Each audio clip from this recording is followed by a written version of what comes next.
Sabihin ko lang si Carmina. Kumusta naman ang gagawin pakikipagtrabaho sa isang Padilla na naman? Diba? You came from another Padilla. Ito, isang Padilla na. Kumusta naman ang... Catherine ba o Carmina? Carmina. Ay, hindi, Carmina. Okay. Carmina nga. Carmina? Oo. Ito, June. Talaga. Okay. Curious lang kami kung paano iti-treat si Daniel. Na sana pamangkin mo na rin. Hindi, actually, alam mo... Na-meet mo na ba siya noon, nung bata? Hindi, kasi inaanak ko siya. Okay. Oo. Pero, nung nalaman... Hindi, alam ko naman yun pa. Kaso tagal na rin namin hindi nakita ni Carla. Hindi, alam mo ba, Daniel? Hindi, alam ko. Kaso, alam ni Daniel. Kasi mga bata pa kami noon. Di ba bata? Pero mga teenagers, you know. Ganon. So, basta matagal kami hindi nagkita ni Carla. Kaya ang tagal ko rin parang nawala naman sa utak ko na inaanak ko pala siya. Tapos, nung may one time na in-interview ko si DJ para sa Showbiz Inside Report, yun nga, sinabi na, uy, inaanak mo yan. Sabi ko, hindi nga. Joke ba to o ano? So, kinausap ko pa yung nanay nito. Kaya pala, Mari, ang tawagan namin sa isa't isa. Naman nakalimutan ko. So, okay naman, okay naman. Wala namang problema kung Padilla siya. May problema ba siya? Wala naman. Wala namang problema. Wala ba? So, anong feeling mo yung inaanak mo ngayon? Sikat na sikat. Actress. Young actor. Oo, nahiya ako. Dami kong utang sa kanya. Tuwing nakikita ko siya, parang, my gosh, may utang pa akong mga regalo sa kanya. Ilang birthday yun, ilang Christmas, diba? So, since mas mayaman ka naman sa akin, hamon na lang, ha? Hug na lang, tsaka kiss na lang ang iaano ko sa'yo. Yun. Yung dalawa, si Catherine. Nanood lang siya ng TV. Yung dalawa. Thank you, Tito Jun. Ay, meron pa ba? Sorry. Wala na, hindi. Ay, thank you. Ano, Tito? Hindi, yung dalawa. Paano nyo sinisimulan ang araw ninyo kapag alam nyo magkikita kayo sa trabaho? At paano nyo to tinatapos yung araw ninyo? How do you start the day pag alam nyo magtatrabaho kayo dalawa?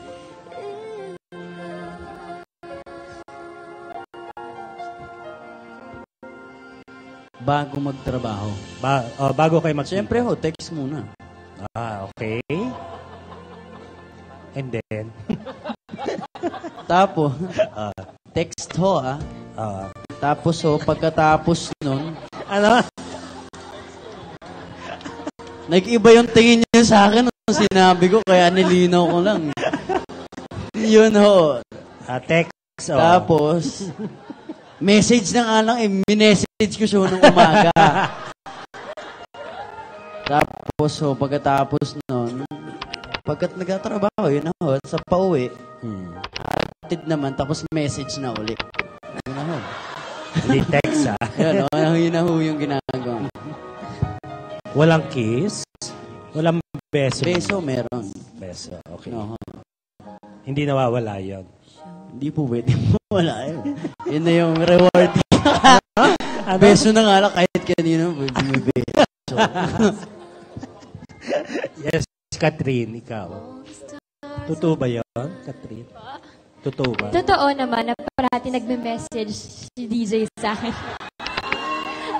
Pero usually kasi, hindi, ako yung parating unang nagigising sa kanya. Okay. Kaya parang, lalo na pag same kami ng call time, kailangan talaga, maaga kami matutulog. Sabihin ko siya na maaga matulog para magising siya on time sa kinabukasan. And then, pagkatapos ng work po, usually nga, iyahatid niya po ako, ganyan, pagtapos na. Minsan, hatid sa bahay. Or minsan... Sundo. Wala sundot? Hindi sundot hatid,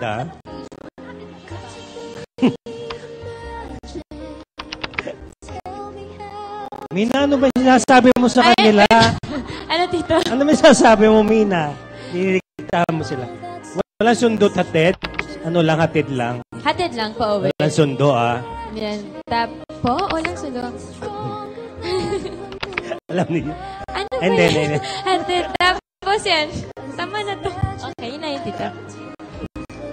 Hindi, kumusta kayo as partners, as working partners?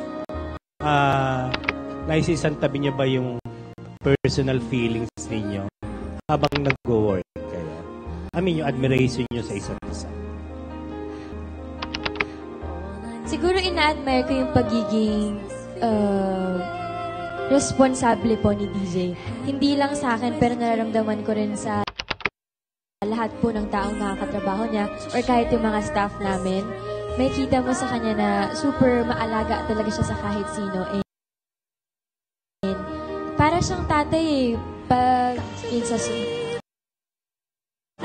Hindi, in a good way. Kasi yung pagsasabihan ka niya, yung kung ano yung ginawa mo, kung maganda ba yun or hindi, yung sa suot mo, yung sa lahat ng bagay na na alam ko naman na ginagawa na yun for me. So, bihirang lalaki lang naman talaga yung hindi mambobola na totoong tao talaga sa DJ. So, isa yun sa ina-admire ko sa kanya.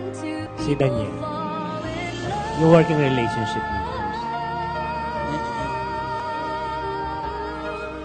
Okay naman ho. Kasi hindi naman kailangan tanggalin din. Kasi yun nga ho yung kailangan. Alin? Yun nga yung magic dun eh. Yung personal feelings. Ay, ganun ba? Kaya direct, pag wala na, magpaplastikan lang tayo dito. Pero kung yun ang ginagamit, yung personal feelings, edi okay tayo lahat. Masaya tayong lahat. Okay. Kung meron kayong i-improve na ugali na bawat isa na gusto niyo, ano yun? Ako yung sa oras ko. Yung para sa kanya? Kasi minsan po nalilate po ako minsan.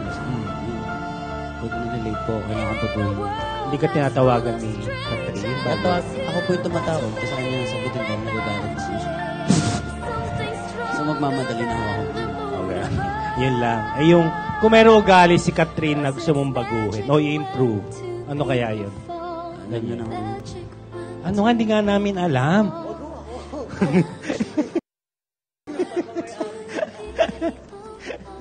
Ano? Catherine. Ano ba nag- Yung sa paggagawa ng desisyon sa sarili niya. At sa pagiging mas mature lalo. Okay. Yun ho, sa... Sinasabi na. Dalawa. Ano ho, yung basta yung sa realidad ho ng buhay, kumbaga. Diba ho? Maging open na ho yung utak niya sa lahat na nangyayari. Pati yung paliligaw mo. Okay, okay. Ano ho? Ay, ano ba yan? Hindi, si Catherine. Kung ano yung ugali ni Daniel, gusto mong baguhin o i-improve kung meron na. Yung una talaga yung sa time po talaga. Yung sinabi, inamin na naman niya kasi ayoko talaga nag-iintay. Ako yung taong ayoko nag-iintay. Grabe, Kaya tuwing nalilate sa super minsan nag-aaway kami dahil doon. Pero yun, nag-i-improve na siya ngayon. So yun paano yung pang-aaway mo? Po? Paano yung pang-aaway mo sa Hindi naman yung away Oo nga, I mean, sigawan kami. Pero paninita. ako kasi, tahimik lang ako. Ganon din siya, kapag galit siya, parang tahimik lang kami. So, mararamdaman or makikita nyo naman. Okay, thank you. Thank you.